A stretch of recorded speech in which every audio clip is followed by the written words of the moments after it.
Hello mga besh, itong content na to ay para talaga sa inyo.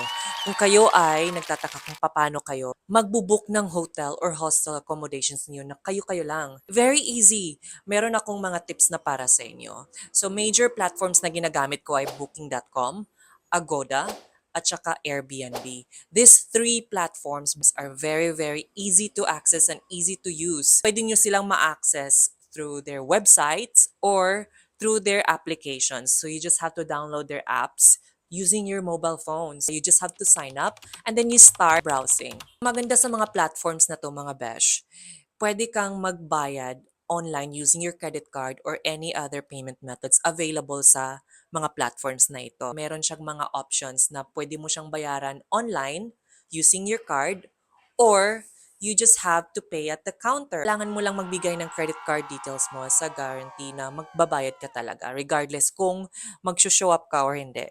Ang maganda nito mga besh, lahat ng mga properties, hotel or hostels or kahit yung mga rental properties sa condo or ano man yan, they are usually available sa lahat ng platforms na to. So pare-pareho lang siya. So what you need to do is to compare lang kung saan kayo makakamura.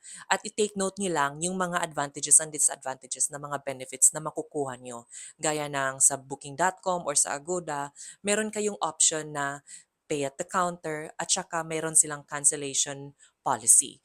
So let's say on this date, a day before or 2 days before sa check-in mo, ay pwede mo siyang ma-cancel without any fees. And usually, pag may mga certain level na ma-reach ka na, meron ka ng mga special discounts like 10%, 20% discounts. At gaya ko sa Agoda.com, may VIP Platinum na ako na badge. So usually, I get a lot of offers and discounts. Meron din kayong mga options to book your accommodations directly sa mga hotel or hostels na companies sa mga websites nila or pwede kayong tumawag. Ang advice ko, kailangan nyo munang bisitahin yung mga websites nila, tumawag kayo kung ano yung mga options na available for you. Usually, kasi yung mga properties ngayon at mga hostels or hotels, they don't accept na mag-walk-in ka lang. Kailangan may prior ka talaga booking from these platforms or from their websites.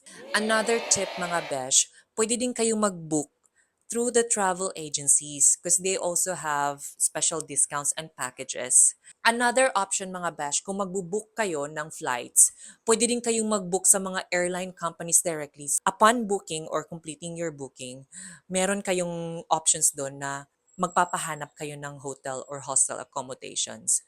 At pwede niyong i-compare kung saan kayo makakamura at saan convenient para sa inyo. Bonus tip nga mga besh, kailangan yung i-check yung mga reviews at ilan yung reviews na natatanggap or guest ng isang property or hotel or hostel. Kasi doon mo makikita kung isa ba siyang reputable or magandang property. At check mo din yung amenities nila. And another thing to consider is yung distance. Kung malapit ba siya sa mga attractions, sa mga tourist spots, sa airports, or sa pupuntahan mo talagang mga spots.